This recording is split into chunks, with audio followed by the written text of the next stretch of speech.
Қазақстанда шұғыл жағдай орын алды. Көріңіздер, адамдар қаза тапты.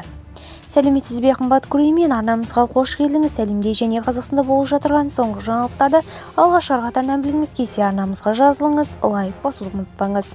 Жетісу облысының мамандандырылған ауданаралық соты 5 адам қаза тапқан жол апатына себепкер жүк көлігінің жүргізушісіне үкім шығарды.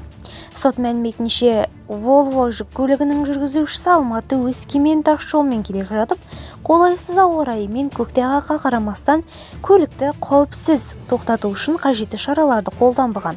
Соның салдарынан жүк көлігі жолды бөгеп қалып, оған 3 жеңіл автокөлік соғылған. Нәтижесінде ол көліктерде отырған 5 адам қаза тапқан. Жетісу облысында 10 адам қаза тапқан жол апатына себеп болған көлікті жасөспірім басқарған.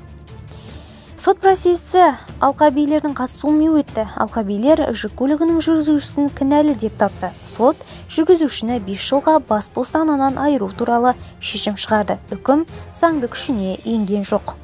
Видеомыз кеңінен таралу үшін лайк басыңыз, жақындарыңызға таратуды ұмытпаңыз.